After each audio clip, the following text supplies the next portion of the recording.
Aí, na hora que você quiser aí, pode ir. Beleza. Ô, pessoal, bom dia. Vamos continuar aí falando sobre JavaScript 6, né? ECMAScript 6 aí, os novos recursos que vieram com essa nova especificação. A gente está na parte de verificação de parâmetros, né? Então a gente vai abordar no Extended Parameter Handling os valores padrão, Default Parameter Values e o REST Parameter, o Spread Operator também, que fazem parte. Depois disso, a gente vai ver rapidão só a parte do interpolação de string na parte destinada a template literals. A gente está seguindo esse site aqui, então basicamente a gente vai ver esse tópico, esse tópico, esse tópico e apenas o primeiro tópico daqui. Tá? O próximo você pegaria até a parte do custom interpolation em diante. Ok? Preciso de uns exemplos um pouco mais elaborados que não ia dar tempo de passar nesse Hangout. Vamos lá. Default Parameter Values. Eu fiz uma estrutura aqui nesse JavaScript de forma que cada seção daquela equivaleria uma função aqui. Então, a primeira função que eu vou chamar é o Default Parameter Values, que vai ser os testes referentes a essa parte.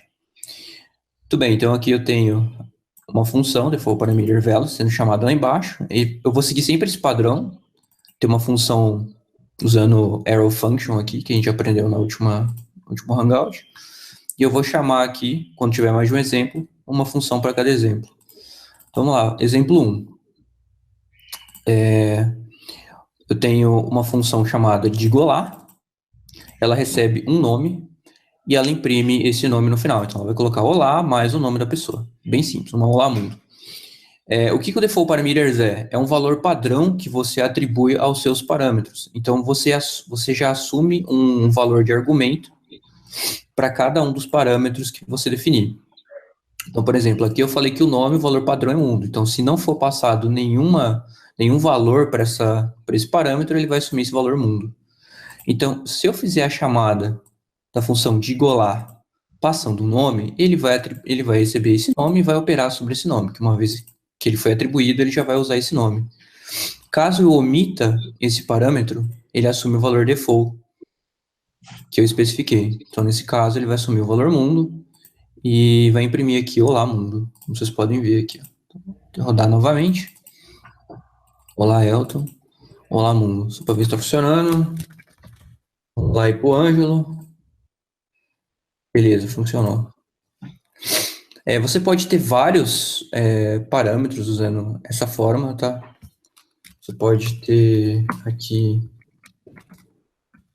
vamos supor que eu tenho um valor x e y igual a 2, e eu sempre retorno x mais y, por exemplo.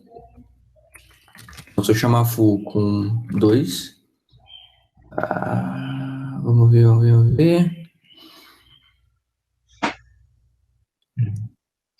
Eu acho que ele não está reconhecendo função lambda aqui, então vamos tentar aqui. Full igual a xy, e eu faço x mais y. Beleza? Se eu chamar full apenas com 2 e 1, funciona. Agora, se eu redefinir full, vou chamar ele de let bar igual a x e y igual a 2. Eu falo, cara, esse console do JS6 é meio estranho, cara. Então, pra mim é sintaticamente válido isso daqui, eu não entendi porque ele não acusou, mas enfim. Aí, se eu passar bar 2, por exemplo, se eu passar bar 3 aqui, que foi mais claro. Ele somou o valor default que eu atribuí aqui, que é 2, então ele só pegou o valor do x que eu atribuí. Então, eu passei 3, ele assumiu o valor 2, que é o padrão, 3 mais 2, 5. Agora, se eu passar um valor padrão aqui, quer dizer, um valor no lugar do valor padrão, vou passar 10, por exemplo, ele usa esse 10 que eu passei. Então, a ideia do default parameter é isso. Eu tenho até um exemplo 2 aqui, é um pouquinho mais elaborado, vamos dizer assim. Vamos supor que eu quero uma função que faça o cálculo de preço. E eu quero passar a porcentagem de lucro que eu vou ter. Por padrão, eu quero sempre 20% de lucro em cima do valor do item. Então, se eu não passar nenhum valor, eu vou assumir sempre 20%. Caso contrário, ele vai assumir o porcentagem que você passar aqui. Então, se a gente pegar essa função e chamar ela com R$ 100, mas eu falar que eu quero só 5% de lucro, ele vai dar R$ 105. Agora, se eu não passar o valor, ele vai assumir esse valor padrão aqui, ó. Então, nesse caso, eu passei apenas os R$ 100, ele vai assumir o valor padrão aqui, que é 20, e vai dar um valor de R$ 120. O que eu quis mostrar aqui é que talvez seja uma boa prática você colocar os valores default em constantes, para você saber quais são os valores padrão que você está assumindo dentro das suas funções. Algumas pessoas adotam essa abordagem para deixar as constantes no lugar bem separado, né? Eles deixam bem segregado isso daqui, porque fica mais fácil depois para encontrar. Oi? Mas, por exemplo, assim, no caso, não fica meio como se diz, meio redundante fazer uma coisa desse tipo? Porque, assim, no caso, você passasse a constante diretamente ali, não. Não, funciona No caso, também. você não pode trocar, né? É isso, acho que é o lance, né? Também. É que eu não sei, eu prefiro deixar constante sempre no topo, para eu poder assumir o que eu tô assumindo, o que eu tô assumindo aqui como valor padrão. É que aqui tem uma função só, talvez não faça tanto sentido, mas se você tiver umas 4 funções e você reutiliza esse valor aqui, e ele realmente seja um valor padrão, ou seja, ele tem que ser um valor constante, eu acho que faz mais sentido deixar no topo. Mas nada impede você vir aqui e fazer injetar inline, que eles falam, né? Não tem problema nenhum. Se eu quiser trocar esse cara aqui para 50... por exemplo, ao invés de você colocar porcentagem, de você colocar a constante lucro padrão ali dentro, sem passar por porcentagem. Posso pôr, sim. Entendeu? Eu não consigo ver que diferença faria passando dentro do porcentagem e passando ele direto. É isso que eu não sei se eu não estou conseguindo. Passando aqui? Tirando tudo, porcentagem, o valor de tudo e passar o lucro padrão aí, já que se é uma coisa que você vai mudar ele por fora mesmo, por que atribuir dentro da porcentagem? Então, mas se eu quiser um lucro diferente aqui, se eu quiser 5%, como é que eu vou assumir esse valor aqui dentro se eu chumbar 20 direto? Tá. É isso que eu não tô, acho que é isso que eu não tô entendendo. Porque daí é que nem eu tô falando, daí você muda lá em cima, sempre você vai mudar lá, né? Uhum. Aí você não vai fazer esse cálculo aí, né? Entendi. Não, mas tranquilo, cara. É que sim, faz sentido. Não necessariamente o cara vai usar essa fórmula aqui, né? É só um exemplo de como que você coloca constantes aqui também, se você quiser organizar um pouco melhor o código. É que eu tô tentando pensar o porquê que não passaria direto. Você pode trocar depois o lucro padrão lá no lucro padrão mesmo. Você fala, agora eu quero 5, agora eu quero 20. É isso que eu acho que eu não tô conseguindo. Entendi. É que imagina que o cara quer ter um lucro diferenciado por produto. A base dele é sempre 20%, mas para alguns produtos ele quer ter uma margem maior. E que aqui eu coloquei 5, mas vamos dizer assim, que para alguns produtos ele quer ter 25%. Entendi. Mas para alguns, não para todos. Se não tiver base de lucro definida, vamos dizer assim, ele começou a definir que a margem de lucro dele é a partir do segundo ano. Então os produtos que ele cadastrou anteriormente vai ter sempre 20% de lucro. Isso aí vai servir tipo na reutilização da função, né? Isso. Vamos supor. Exato. Imagina que essa função aqui estava sempre chumbado 20, por exemplo. Eu falo, não, agora eu quero passar um valor. Aí você muda para uma, muda para todas. Né? Exato. Injetado. Muitos lugares a galera tem... e substituem valores que estão chumbados aqui por um parâmetro e atribuem um valor padrão. Eu vou dar um exemplo, pode parecer meio bobo, pode ser esse exemplo aqui de cima mesmo. Vamos supor que a minha função aqui oi, ela fosse simplesmente... Eu não vou nem fazer esse negócio aqui, fazer esse negócio aqui embaixo.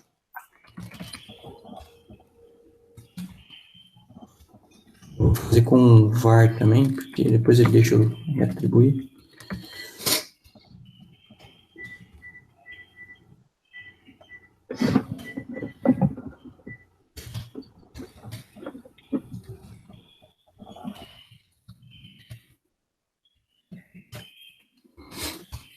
Beleza.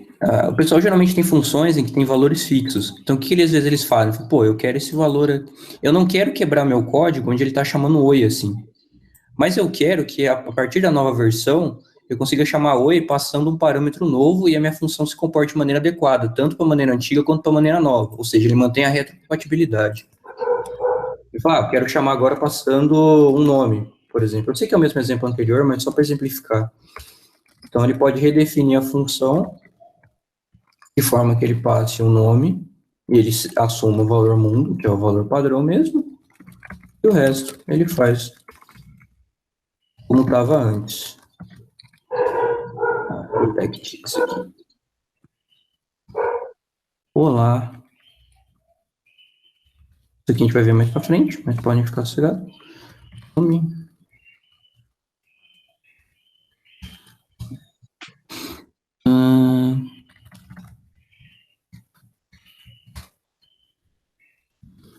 Beleza, então eu mantive retrocompatibilidade.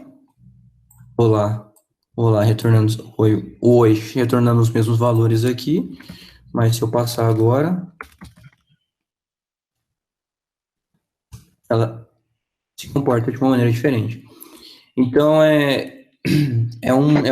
pode ser aplicado também no caso do lucro, na minha opinião. O cara tem uma margem sempre de 20%, mas aí ele decidiu que isso pode variar para alguns novos produtos e ele só muda aqui um valor padrão. Faz um pouquinho mais de sentido agora? Agora ficou mais claro, acho. Não, é que eu estava... Na verdade, ele subscreve o padrão que era antes, né? É que nem lá no Java, lá aquele, como fala lá? Coloca aquela anotação lá. No Java. Annotation? Overwriting, sei lá. Overwriting. Isso. Subscreve o método. É para ter polimorfismo, né, que eles falam. Subscreve a função padrão, né? Isso. É o que você fez. Mas eu concordo com o Ângelo também, né? Dependendo do caso aqui, se isso aqui for calculado via base de dados, o cara pode ir lá dar um update nos registros antigos para um lucro padrão lá e já era também. Varia de caso para caso. Tranquilo, então. O próximo cara aqui é o REST Parameter. Esse cara é bem interessante. Deixa eu comentar aqui o Default Parameters. Deixa eu comentar o REST Parameter.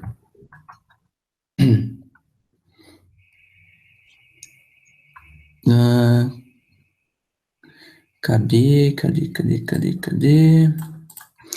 Esse cara aqui eu acho que tá no exemplo errado, hein? Esse cara tá no exemplo errado. Só um exemplo 1. Online aí. É ao vivo, né? Que eles falam. Exemplo aqui. Exemplo 3. Vamos ver se ele vai continuar funcionando. Beleza, continua funcionando. Esse aqui é um exemplo, voltando aqui, né? Ele é só um exemplo de uma função de multiplicação onde eu não passo o multiplicador. Se eu passar, ele assume o valor, mas se eu não passar, ele assume sempre o valor 1.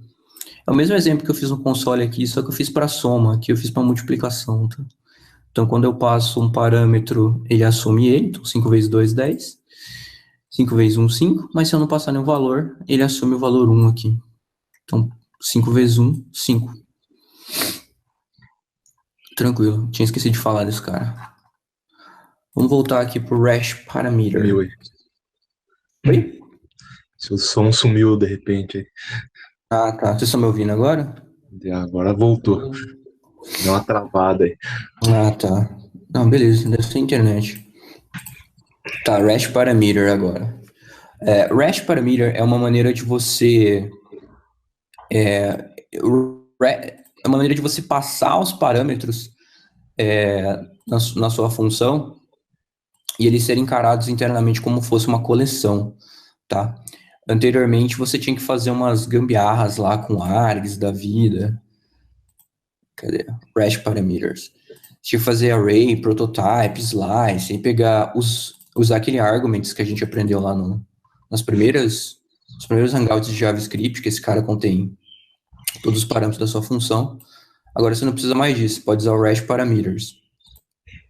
Esse cara já assume um tipo coleção com todos os valores passados aí na sua função.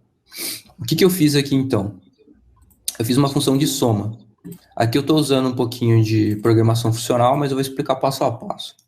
O que esse cara vai fazer, então? Ele vai receber uma coleção de números.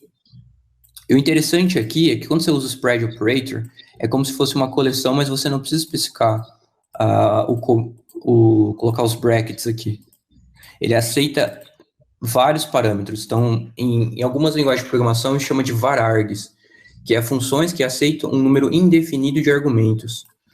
Tá? Algumas, se eu não me engano, Java também, você faz algumas coisas assim, sei lá, public int soma, aí você coloca integer,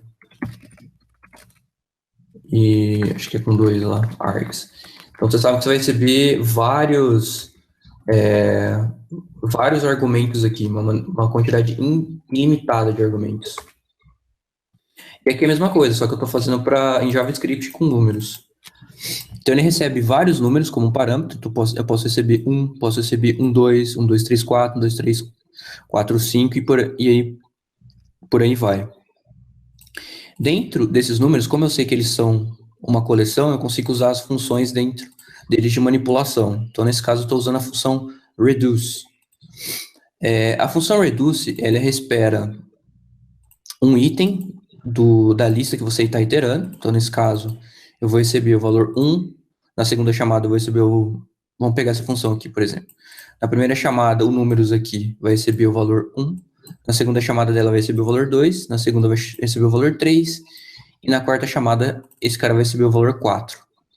Esse total aqui é o segundo argumento que a função reduce espera, que é o total acumulado, ou seja, a operação que você precisa fazer em cima do valor que você está recebendo para retornar a coleção final. Então, o que eu estou fazendo? Eu estou acumulando o número que eu estou recebendo nessa variável total. Então, a cada vez que essa função for chamada, ele vai pegar o número que eu recebo e vai incrementando nesse total. No final, a função reduce, o que ela faz? Ela pega esse total aqui acumulado e retorna para você. Existe uma maneira mais indireta de fazer isso, vamos dizer assim, de maneira não declarativa? Existe, é a mesma coisa de eu estar fazendo isso aqui, ó. É a mesma coisa de eu ter criado uma variável total, de eu ter pegado um for each por todos os itens dessa coleção de números e somando eles aqui, esse total. Tá? É a mesma coisa. É horrível. Oi? O que é horrível, né? Sim, eu particularmente não gosto. Porque, putz, tem funções que fazem isso, né? Para que não colocar de uma maneira declarativa, né? Muito melhor desse jeito. Mas é um pouquinho de programação funcional. Uma vez que você entende, você não quer parar de usar, né? Vamos dizer assim. Nunca mais. Vamos rodar esse exemplo aqui do REST parameter. Então, vamos lá. O primeiro retornou 1, porque tem um item na lista. O segundo retornou 1 mais 2, que é 3. O segundo 1 mais 2 mais 3, que é 6. E o quarto exemplo aqui, que é 1 mais 2 mais 3 mais 4, que deu 10. Tá? Então, o REST parameters, ele foi feito para você separar os argumentos. Vamos fazer outros exemplos aqui, né? Então, imagina que eu tenho a função lá, que ela espera um x, um y e uma quantidade indefinida. Como é que eu vou somar esse cara, por exemplo? Imagina que minha função recebe isso aqui, eu quero somar. Uma coisa que eu tenho que ter em mente é que o x e y aqui, eu sempre vou receber esses dois parâmetros. Tá? Então, a chamada da minha função vai ser pelo menos... A chamada da minha função vai ser pelo menos assim, ó. Foo 1, 2. Pelo menos eu tenho que chamar assim, porque ele recebe obrigatoriamente dois parâmetros. O terceiro pode ter uma quantidade indefinida aqui. Pode ser de 0 ou mais argumentos. O que eu quero fazer com esses caras? Vamos supor que eu quero somar x mais y É diferente. X vezes Y vezes a soma desses caras aqui, a soma de Z. Então, eu vou colocar lá z.reduce NT, que é de número total, número recebe, número I total, fechou. Foo has already been declared. Então, chamamos de QX. Então, se eu chamar QX com, vamos dizer, 1 vezes, se tiver 2, 3, então ele vai fazer 2 vezes 3, 6, mais a soma de 1, 2, 3, 4. 60? Deu 60. Então, esses dois parâmetros aqui, ó, você consegue tratar ele de maneira separada.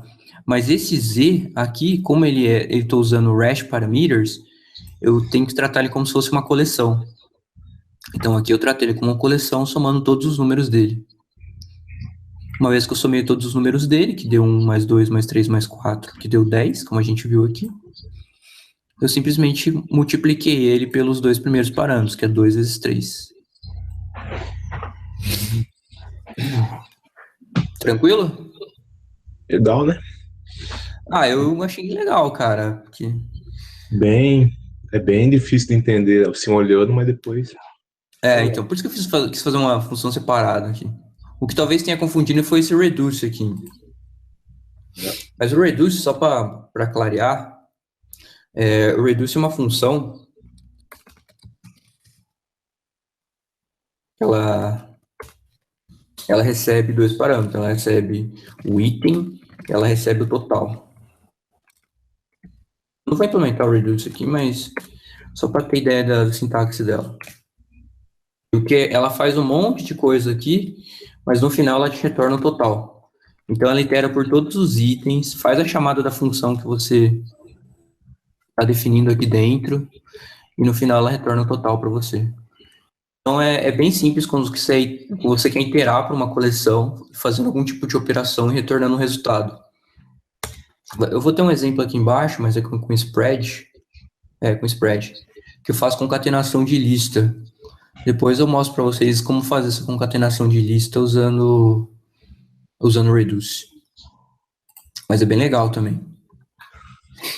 É costume, né? Você tem que usar para acostumar com essa... Sim. Esse é um exemplo legal aqui de REST também. Olhando a primeira vez, fica meio confuso mesmo. Fica, é normal, cara. Tem que pôr em prática e falar, é assim, aí vai. Não, beleza. Se vocês quiserem complementar com algum exemplo aí, eu posso fazer aqui também. Uma dúvida? Pode fazer, tranquilo. De boa? Qualquer coisa, no próximo eu trago mais alguns. Tá. Mas o REST é isso, meu. O REST é...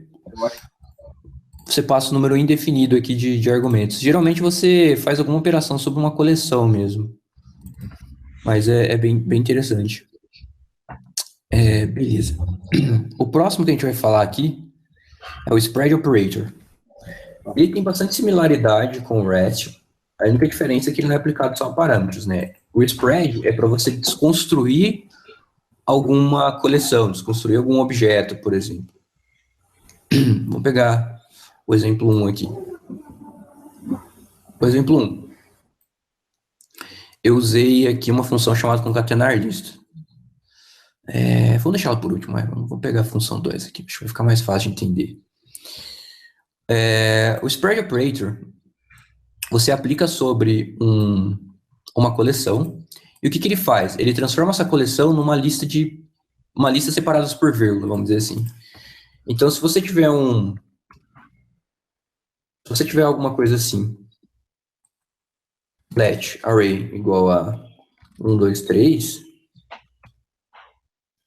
você tem uma função que faz a soma, por exemplo, aquela função marota lá de fazer a soma. Vou pegar essa função aqui. Não, Siri, não quero. Não consigo passar esse ar aqui para minha função, certo? Imagina, a minha função soma, ela está preparada para receber um número indefinido de argumentos, ela não está preparada para receber uma coleção explicitamente. tá? Então, o que a soma vai fazer? Ela vai retornar a própria coleção, porque ela não conseguiu somar nada. Então, o que eu preciso fazer? A soma, ela esperava que os números estivessem assim, e não assim. Tem diferença. Eu passar um número indefinido de argumentos e passar uma coleção explicitamente. Então, o que o pessoal faz? Eles aplicam o spread operator para poder pegar esse argumentos que é uma coleção, desse jeito, e fazer ele ficar assim, como se fosse passando vários argumentos. Então, agora, se eu chamar a função passando args assim, deixa eu ver, ar, né, no caso. Aí ela funciona. Vocês viram a diferença? Em vez de eu passar ela assim, ó, eu tive que passar ela assim. Legal. Bem útil isso aí. Sim. Por exemplo, quando você vai copiar arrays, eles falam que essa é uma maneira bem interessante. Porque como você cria arrays em JavaScript, né? Você cria um array, vou criar um array X aqui. Você simplesmente abre colchetes, digita aqui seus parâmetros, seus argumentos, né? Melhor, não pode nem chamar de argumento porque não é função. Você digita aqui os valores da sua coleção dentro desse square bracket aqui, dos colchetes, enter. Pronto, já era, já criei aqui a minha coleção. Agora, se eu quiser uma cópia dessa coleção, a princípio você pode pensar que você teria que fazer assim, né? Agora, AY é isso aqui e ARX é isso aqui. Mas se eu pegar ARX da posição 0, agora ele é 10, fico com ARX assim, e eu fico com ARY assim também, porque na realidade eu não copiei o valor, eu copiei a referência. Então você fala, então beleza, então quando você faz isso aqui em JavaScript, você não copia os valores, você copia a referência. Fala, mas como é que eu vou copiar então os valores desse array X para esse array Y, de forma que eles fiquem realmente independentes, né? Bem, você pode criar um array Y baseado nos valores do array X, que é esse exemplo que eu coloquei aqui. Então vamos criar agora um let array Z, que ele vai ser uma cópia do X. Então a gente vai lá e usa o spread operator, array X, ou seja, pegue todos os valores de X, coloquem aqui, inline, e devolva para mim uma coleção. A partir de agora, o Z ele é independente do X. Então, se eu for lá e falar array X, posição 0, ele vai receber 9999. Esse é meu array X, e meu array Z continua 1056, como era o valor anterior, porque eu realmente copiei os valores dele. Então, esse spread operator é extremamente útil para fazer cópia também de arrays, que foi esse exemplo aqui de cima. É legal. É bem bacana, cara. Eu não tinha visto, não. Outro exemplo que os caras falam é como que você concatena arrays. Eu vou nem olhar o exemplo aqui, né? Vamos imaginar como ficaria mesmo. Ó. Dá um clear aqui. Eu uso mais isso aqui como guia mesmo. Então, vamos lá. Vamos imaginar que a gente tem um let array A. 1, 2, 3 de novo. Tem um let array B igual a 4, 5, 6, sequência. Como é que eu concateno esse A e B de forma que fique um array dessa forma aqui, ó?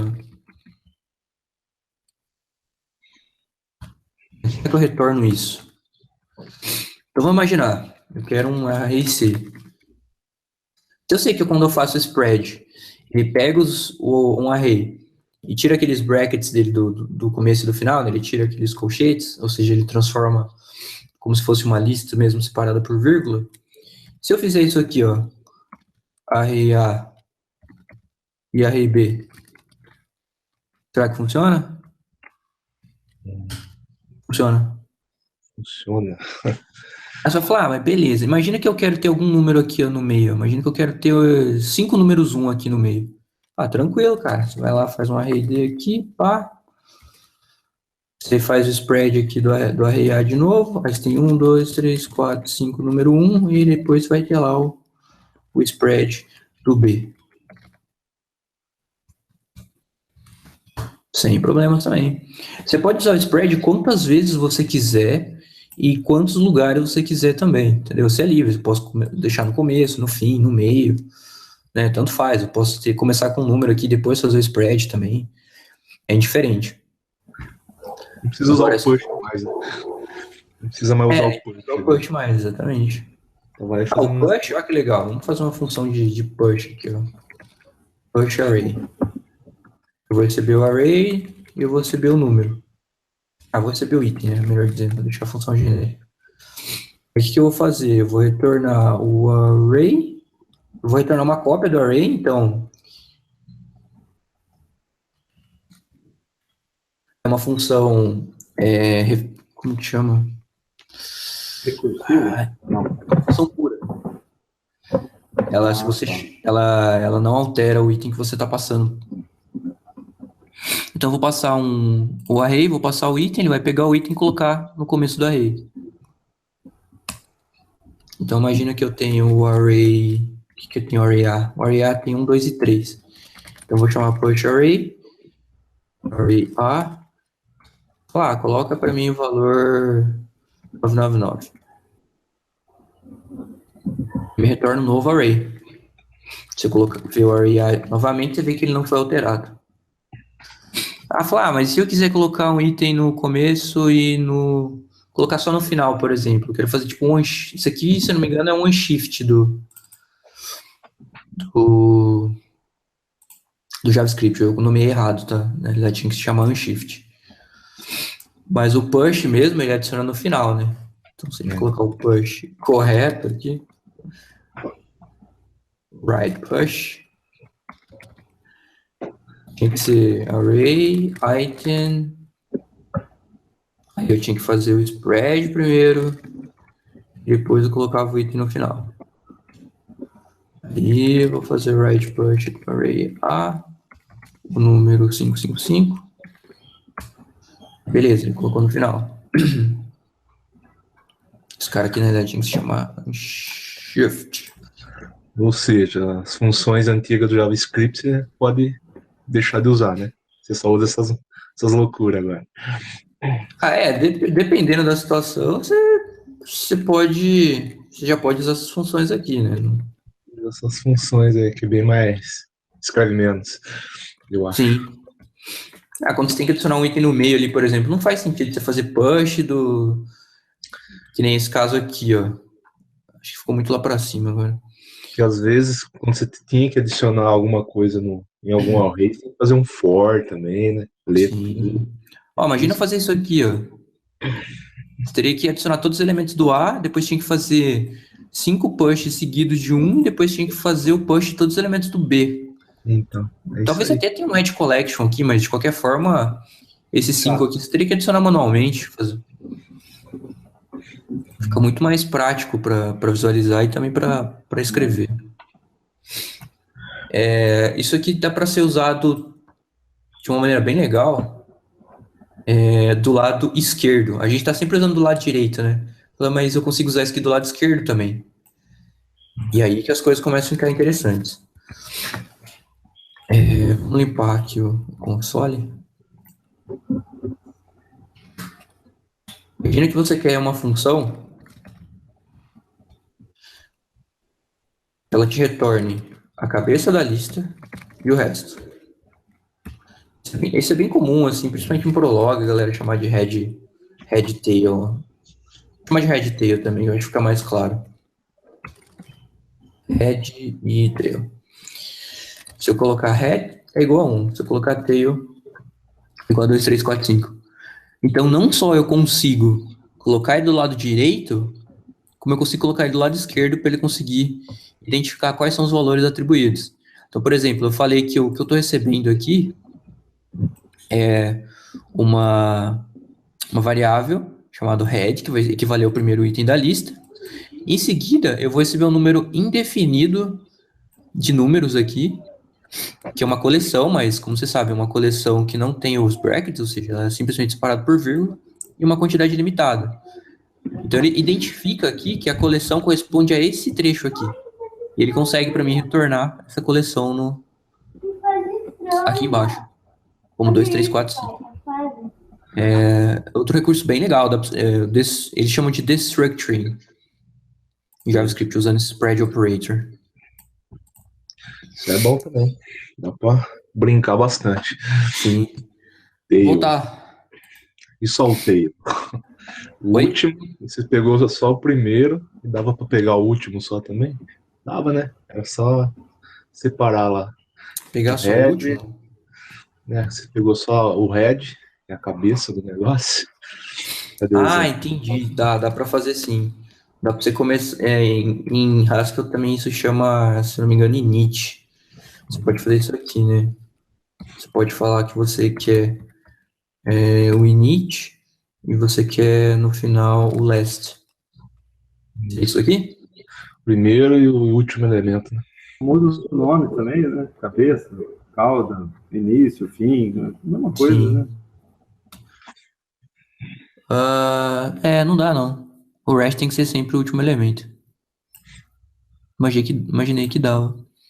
Mas faz sentido, né? Porque ele não sabe quantos parâmetros vão vir aqui, então, por padrão, você tem que colocar esse cara sempre no final. Então, um erro aqui, ó. Rest element must be the last element in the array. Não pode, né? Beleza. Né? Então, mesmo se eu tentasse fazer isso aqui, ó, colocasse x init, mesmo assim, acho que não ia Tá funcionar. pensando, Realmente tem que ser o último. tá pensando em algo assim, meu. Você consegue fazer isso aqui do lado direito, mas do lado esquerdo não. Porque do lado esquerdo ele tem que desestruturar esse objeto, fazer o destructuring, ou seja, extrair desse objeto as informações que faz match com isso aqui, ó, com esse padrão que você definiu à esquerda. Beleza. Nesse caso não é possível. Só ver se eu perdi alguma coisa que não vê nos exemplos. Eu mostrei para vocês como copiar arrays, como concatenar arrays. Vou mostrar como concatenar lista. Concatenar lista. Ué, tá retornando defined? Realmente tá retornando defined.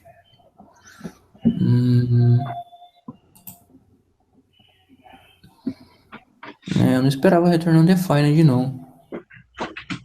Vamos ver o que tá errado. Então eu tenho o exemplo 1 aqui, que eu tenho concatenar itens lista, ele recebe uma lista e um separador. Esse separador eu coloquei como vírgula. E o meu objetivo, ele estava até funcionando antes, era que ele retornasse esses itens aqui separados por algum separador. Por padrão ele é vírgula, mas você pode especificar como pipe ou qualquer outro tipo de separador que for do seu interesse.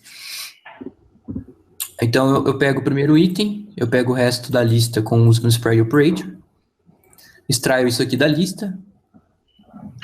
Uma vez que eu tenho esse cara, eu verifico se o resto da lista for maior que 0, eu retorno um item, o separador e mais a chamada recursiva dessa função.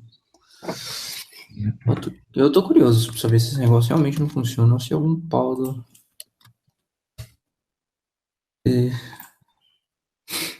do JSBin.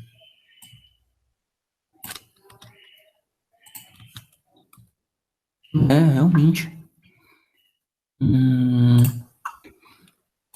Já sei. Faltou o ponto. Nossa. Quer ver? Olha lá. Putz, não acredito. Não sei se vocês perceberam, mas eu incorri aqui num problema do JavaScript, que é quando você deixa ele identificar onde estão os pontos e vírgula para você. Nem percebi. Eu tentei deixar assim, ó. Até mostrar para vocês, ó. Como que pode acontecer esses erros sem você saber, né? Eu deixei assim. Falei, fica mais bonito, né? Eu coloco o return aqui, eu coloco um item por linha. Lá realmente, visualmente bonito. Mas eu não coloquei ponto e vírgula. Eu não tenho costume de colocar ponto e vírgula. O que o JavaScript interpretou? Aí acabava tudo. Ou seja, eu não estava retornando nada. E aqui, isso aqui era um dead code para ele, porque estava depois do return. E também ia ser uma expressão que ele não ia retornar valor algum. Acho que se você utilizar o strict, será que não acusa essas coisas? Se usar o quê? Desculpa? Use strict lá no começo. Lá. Eu acho que sim, cara. Talvez ele acuse. Talvez, não tenho certeza.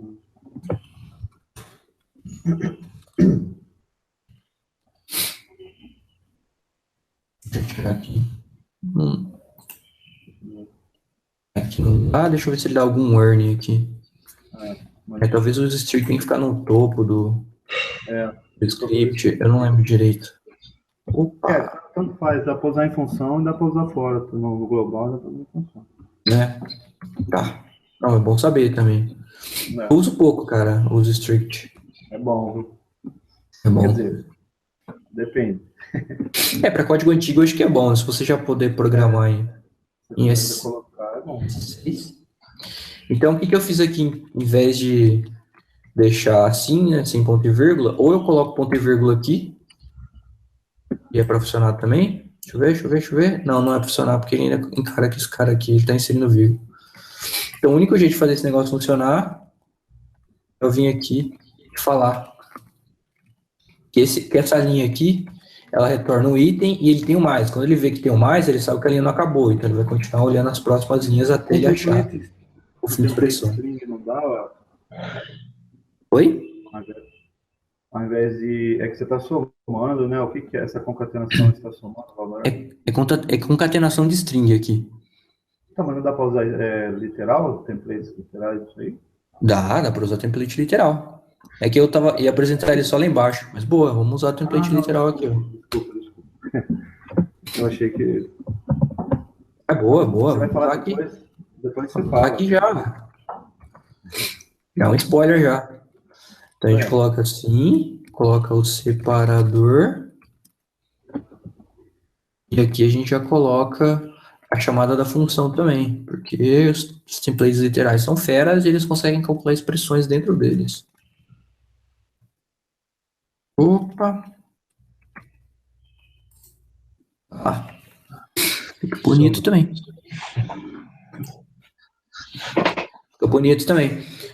Mas o que é importante desse exemplo aqui, né? Que a gente quer focar aqui no spread. O spread ele foi aplicado nessa linha. Tá? Então, aqui é um exemplo de aplicando o spread à esquerda, onde ele reconhece o padrão da lista. Ou seja, eu consegui identificar que o primeiro item aqui, ele vai extrair para essa variável item, e o resto da lista, ele vai extrair para uma coleção chamada resto lista. Então, é uma maneira bem prática de você pegar a cabeça e o final da lista. Aí, eu opero sobre o primeiro item da lista, e depois eu coloco o separador e eu chamo recursivamente essa função. A única verificação que eu faço é se tem alguma coisa nesse resto da lista, porque se eu tiver no último elemento, eu não preciso colocar o separador aqui, ó. O último elemento aqui, ó, no caso o C, ou no caso o 4, eu não preciso colocar o separador à direita. E muito menos chamar a função recursivamente novamente, porque eu não tenho nada nesse resto de lista. Então é a minha condição de parada aqui da função recursiva. Eu preciso sempre ter isso. Oi? Se separar cada item numa linha, aí o que acontece? Eu não lembro se ele pula a linha, o que ele faz? Ele pula a linha. Ah, tá. Ele pula a linha, porque é multiline string também, né? Ah, sim. Mesmo se você alinhar ali. Ah, tá. É verdade. Nesse caso ele vai ficar meio zoneado, mas é bem útil você ter isso aqui multiline também. Né? Beleza. E aí, tranquilo? Alguma dúvida aí, gente? De boa. É só treinar. Esse Conrado tem um novo aí. Novo não, né? De vez em quando ele aparece, o Conrado. Tá entendendo aí? E aí, galera? De boa? Beleza, mano? Opa. Tá sim, tá de boa. Tô dando pra acompanhar aqui. Beleza. Suave, então. Então, beleza. Spread operator é isso, cara. Você pode usar a esquerda ou a direita. A esquerda a gente tem algumas limitações, como vocês viram, né? Não dá para usar o spread aqui, a não ser no final. Mas quando é a direita, você tem liberdade para colocar em qualquer lugar. Show. O próximo assunto que a gente vai falar é a respeito de interpolação de string. A gente já deu uns spoilers ali, então essa parte aqui vai ser mais suave. Eu já estraguei, né? Mas tudo bem. Eu também usei esse exemplo aqui, cara, de default para mim, já. Tá fazendo umas funções no console lá, eu chumbei isso aqui. É vício já também. Então, interpolação de string, o que é? É uma string diferente no JavaScript, onde o delimitador dela é esses backticks aqui. Tá, é esse símbolo aqui. Não confundir com esse daqui, tá? Eles são diferentes. Esse aqui é backtick, esse aqui é aspa convencional. E, além disso, a gente tem aspas duplas, né? Então, tudo isso aqui é string em JavaScript. Então, isso aqui em JavaScript é uma string. Isso aqui também é uma string válida em JavaScript. Isso aqui também é uma string válida em JavaScript. Então, fala, porra, pelo amor, como é que eu uso, quando uso um e outro? Né? Bem, a minha recomendação entre usar aspas simples e aspas duplas depende do que você vai colocar dentro da sua string. Imagina que a sua string tem o valor aí você vai colocar algum valor aqui, sei lá, R$10. R$20, né, no caso. Beleza, como você vai usar aspas duplas aqui, faz muito mais sentido você colocar sua string com aspas simples. Porque senão, se você colocar com aspas duplas, aí ele não vai saber quando acaba a string e você tem que apelar usando aqueles caracteres aqui para escapar. Aí fica bem inconveniente. Então é muito melhor você fazer assim. Imagina numa coisa longa, esse monte de barra, né? Sim, exatamente. Você vê por aí, né? Eu falo porque Java, por exemplo, as únicas strings em Java são assim. Então, quando você quer fazer uma regex, você quer fazer, sei lá, um D, assim, você tem que ficar escapando a barra. Então, você tem que escapar a barra, porque a barra já é um caractere de escape, tem que escapar a própria barra. Nossa, é terrível. É lindo. Horrível, horrível. A gente tem que lembrar também que você pode encarar como um caractere simples também. Aí você usa só assim. Escapar, você usa assim direto. Beleza, agora eles inventaram essa aqui que é para fazer interpolação de string. Então, basicamente, você pode usar ela como se fosse uma string convencional, tá? Sem problemas nenhum. Vamos abrir o console aqui, dar um clear nela, maravilha. Você pode usar como uma string convencional, Às vezes a gente está usando muito essa palavra porque aparece, por onde a gente vê, aparece interpolação, né? Mas na verdade, interpolação é tipo uma troca, né? Tipo uma, interpolar. Né? Sei lá. Eu lembro que interpolação polinomial, que quando você tinha uma sequência de números aqui, você queria saber qual era o número que vinha aqui na sua sequência lá, por exemplo. Aí tinha umas formulinhas lá que ele via qual que era o formato da sua função para identificar o melhor número para se encaixar aqui. Mas interpolar é que você colocar mais ou menos no meio, sabe? Isso dá uma câmera. Bem suave. Interpolar? Oi? O significado mesmo da palavra interpolar? Não. Eu achava que tinha alguma coisa a ver com troca, cara, com mudança. Interromper, descontinuar. Eu sei o significado matemático. Interromper, descontinuar. Intervalar, acho que isso aqui deve ser um melhor. Intervalar, intercalar, isso aqui é ótimo. É o mesmo significado de intercalar. Bem lembrado, cara. A gente fica falando aí, a gente acabou não definindo. A gente costuma usar, às vezes, o pessoal que não está muito a par, né? Sim. Então, esse cara também é chamado de template literal em JavaScript, que são templates literais, se a gente for traduzir ao pé da letra. E é feito com backticks. Então, vocês podem ver aqui que o type desse cara é string mesmo para o JavaScript. Que eu escrevi uma string que já é string, né? Que vai ficar estranho. Então, vamos colocar um type off usando backticks de full. Então, ele vai retornar string. Se eu colocar full em aspas simples, string também. Se eu pôr full em aspas duplas, string também. Então, tudo é string para JavaScript aqui, ó. Backticks, single quotes e double quotes. Aí a questão qual que é a diferença desse cara? O potencial que esse cara tem aqui, ó, é que você consegue usar ele como uma string multiline, tá? Então, você pode usar assim, A, B, C, aí esse aqui é da Enter, D, E, F, esse aqui é da Enter, G, H e por aí vai, tá? E quando você dá Enter, ó, ele encara que é uma string multiline, ele consegue reconhecer isso. Se você tentar fazer com double quotes ou com single quotes, quando você começar a fazer A, B, C e dar Enter, o próprio console já identifica aqui, ó, que você não consegue fazer isso. Pra você fazer multiline, string multiline assim, você precisa concatenar para você conseguir quebrar a linha e aí você tem que abrir uma nova string aqui embaixo. Então é extremamente inconveniente, sem contar que ele não tá contando o enter que eu tô dando aqui, ó. Léo, não sei se você chegou a fazer antigamente, juntar HTML desse jeito aí. Ah, já precisei fazer um jQuery da vida que fazia isso aqui. Que desgraça. Nossa, é terrível. É terrível. Pular a linha aí, barra N, funciona, né? As barra N funciona, mas o cara tem que saber explicitamente aqui que esse trecho de código aqui que eu escrevi, ó, equivalente a isso aqui, ó. Tá vendo? Você tem que explicitamente colocar o barra N aqui, ó. Inclusive dá para usar os negócios de Linux, tudo também parece, viu, cara? Eu tava olhando outro dia lá, eu não sei nem direito como é, mas tem outros caracteres lá, né? Não vou nem saber falar, mas eu sei que tem outros RF, também tudo. Usar aqueles caracteres especial do Linux para colocar cor nas coisas. Bem divertido. Não, mas diga assim, no Linux é diferente, né? O return carriage lá, não sei como é que o carriage return do line feed lá do Linux é só barra N. Aí do Windows, se eu não me engano, é barra R e barra N.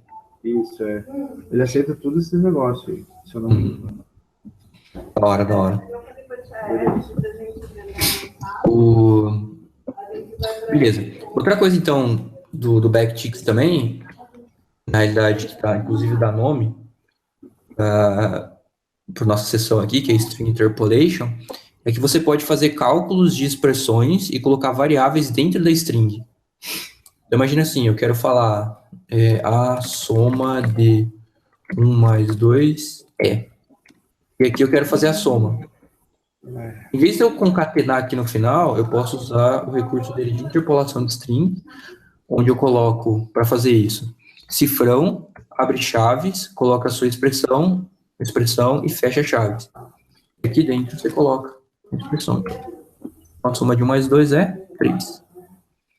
Posso colocar uma chamada de função aqui. Eu tenho aquela função oi ainda.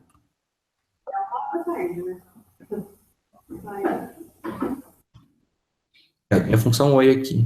Só que ela não está retornando nada, né?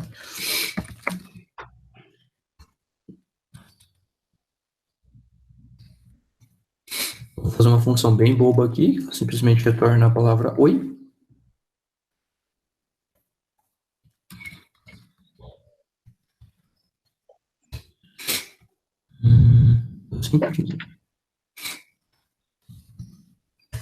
Beleza? Então retorna oi. Eu posso fazer uma string agora com backticks. Eu posso chamar essa função que eu criei, retorna oi. E aqui na frente eu posso colocar o meu nome, por exemplo. Ele chama oi, Elton. Então, esse cara aqui te dá bastante recurso para poder fazer manipulação dos valores internamente. Então, é bem útil quando você quer acontecer. Oi? Eu sei que agora já passou bastante, mas se aumentar um pouquinho a fonte aí do console, cara, só um pouquinho, porque eu acho que depois vai ficar ruim para ver. Pouca coisa. Será que eu consigo aumentar? Eu não lembro se é Ctrl... Bom, no Windows é Ctrl+, aí eu não sei como é que é. Bem lembrado, cara. Até esqueci, mas não sei se vai adiantar mais agora. Não, mas... Porque tá melhor. Por aqui, eu acho que ele não aumenta ali, ó, tá vendo? Ele aumenta só aqui, ó. Nem clicando aqui no console, Ctrl no Line.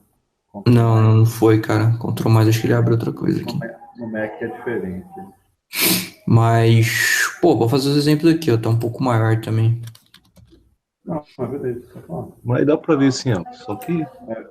Tranquilo? Dá pra ver, tranquilo. Fazer uma função aqui de soma bem boba, novamente. XY.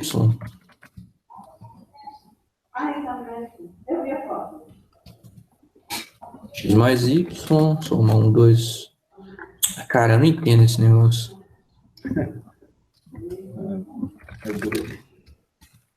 Um var, ele funciona. Será que ele funciona na interpolação de string, então, agora? Vamos ver. Eu acho que funciona. Então vamos lá. Então. O let não funciona, mano. Então se a gente for fazer de soma de, sei lá, de 10 e 30, a gente usa a interpolação de soma. Tá. E se eu tiver variável x aqui que é igual a 10, variável y que é igual a 50, eu poderia passar a soma de x e y aqui, será? Consigo. Funciona, cara. Então, Funciona em vez tudo. de... funciona como... Isso aqui é um código JavaScript, cara. Eu não... Putz, eu vou tentar fazer uma coisa muito doida aqui que eu não sei se vai funcionar. Full.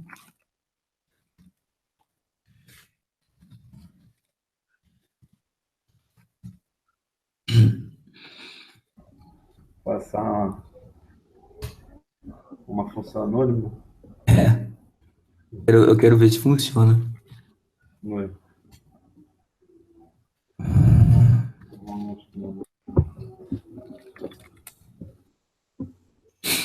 Já que aqui, a gente tá aqui pra ficar testando mesmo, né? Tem que fazer os testes. Né? Beleza. Eu posso pegar essa função aqui, colocar uns backticks aqui no começo, perguntar se funciona.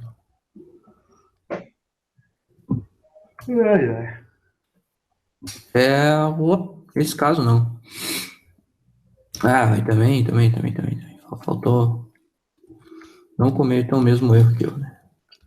Fazer interpolação é assim. Aqui.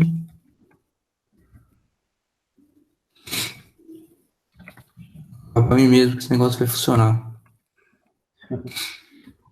Acho que é isso. Beleza. Funciona. Então você pode colocar qualquer coisa aqui dentro, cara, que retorne um valor. Eu coloquei uma função, uma IIFE aqui, Immediately Invoked Function Expression, e ele funciona. É uma função que simplesmente retorna OK. Eu já criei a função e já chamei ela já. E funciona normalmente. Então, qualquer expressão JavaScript válida você pode pôr dentro aqui desse cara. Função é vida, né? Faz tudo. Sim. Então, por isso que eu falo que não precisa, que não, Michel, a gente tá falando outro dia lá que não precisa de classe, cara. Cara, a função faz tudo, cara. Funções em JavaScript são cidadãos de primeira ordem, né, que eles falam. Dá pra usar higher order function em JavaScript. Devolve da função, coloca na variável, coloca no método objeto, faz tudo. Extremamente poderoso. Então, só para fechar aqui, vou mostrar o exemplo que eu tinha criado antes, né? Primeiro, vou passar uma explicação como funciona e agora o exemplo. Então, eu tenho aqui um objeto chamado cliente, que só tem um nome.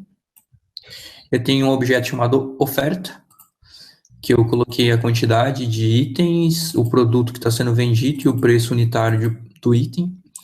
E no final eu quero imprimir uma mensagem falando para o pessoal, e aí, tudo bem? Você gostaria de comprar X produtos pela bagatela de tantos reais? Então eu vou ter que colocar o nome do cliente, eu vou ter que colocar a quantidade de produtos que estão sendo oferecidos, qual que é o nome do produto que está sendo oferecido, e eu tenho que fazer o cálculo total. Então eu tenho que pegar a quantidade e multiplicar pelo preço. Então eu peguei a quantidade, multipliquei pelo preço e falei que esse é o total de reais dessa promoção. Então, como cada item está em promoção, o total deles também estará em promoção.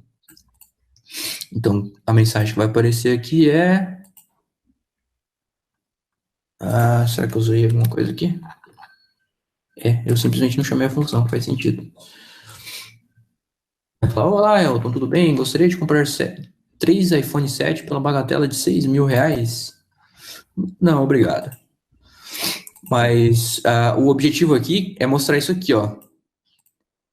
Você consegue usar esse cara aqui para colocar as suas strings e você consegue fazer operações dentro dentro aqui desse símbolo aqui para poder colocar as expressões dentro da string interpolada. Bem útil. Bom, cara. Dá pra brincar bastante também. Esse cara é bem da hora. Aqui no output, né, eu coloquei os tópicos que a gente abordou, foi até string interpolation e algumas referências que podem ser usadas, né. Eu coloquei uma referência da documentação para cada tópico que a gente citou aqui. Topo default parameters, REST parameters, spread operator e template literals. Tem alguns exemplos e também tem a descrição como funciona cada um deles. Isso aqui é o site que a gente está seguindo, ECMAScript 6, New Features, Overview and Comparison. Tá? A gente está aqui, a gente acabou esse capítulo aqui. Eu deixei também uma referência para o livro You Don't Know JS, o volume AS6 and Beyond, do Kyle Simpson, especificamente então de JavaScript 6. Tem algumas coisas a mais aqui, que são dos capítulos anteriores e dos capítulos que também estão por vir, já que a gente está seguindo esse cara como padrão. E o último foi o livro que o Ângelo tinha citado, que é muito bacana, que é o Exploring ES6. Peguei alguns exemplos dele também. Ele é um pouquinho mais, entra mais fundo nos assuntos, tá? Então, especificamente aqui, a gente pode ver a parte de template literals e de destructuring, que foram os 2 capítulos que a gente trabalhou aqui. Ele vai falar muito mais denso com esses 2 conteúdos aqui, mas vale a pena olhar para complementar o material que a gente apresentou aí. Pensa num denso, hein? É, bem denso, cara. É um negócio terrível, cara. Nossa. Então, dá uns exemplos assim bem... que eu nem pensava em fazer aqui, né? A gente já dá exemplo com objetos, se usa com undefined. Mas, enfim, para ter um overview, que eu acho que o objetivo desses hangouts aí, para despertar o interesse e ter um overview de como funcionam essas novas features do JavaScript, eu acho que é suficiente para despertar o interesse. Mesmo com o que você mostrou aí, já dá para fazer muitíssimas coisas. Dá para entender muita coisa. Sim, dá para brincar bastante. Então é isso aí, galera. Acabou? Acabou. Game over. It's over. Beleza. Bastante coisa aí. Bastante coisa para treinar aí. Tem. Aí, próximo domingo, nós continuamos a loucura aí. Tá. Deixa eu ver Próximo a partir desse cara aqui, ó. Template Literals Custom Interpolation. Custom e RAW. E vai embora. Custom Raw String Hexes e vai embora. Vai dando ideia. Então, vamos embora então. Tem alguma dúvida aí, o Conrado? Tem dúvida? O próximo é você? Sou eu. Próximo é 500 exemplos aí, vou trazer. Minha apresentação sempre é baseada em exemplos, né? Então, trazei 300 mil códigos para nós chorar. Tá lá.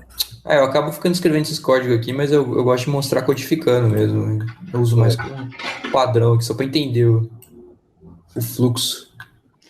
Mas eu também gosto mais de exemplos, cara. E aí, Conrado, beleza? Tem alguma dúvida? Podemos ir embora? Ou não? O Conrado tá sem microfone, sei lá. Tá sem fone. Então. Não, ele tá com fone, ele falou. Então ele foi no banheiro, não voltou mais. Então, beleza, vamos embora. Beleza? Falou, galera. Bom domingo aí pra vocês. Até mais. Até mais.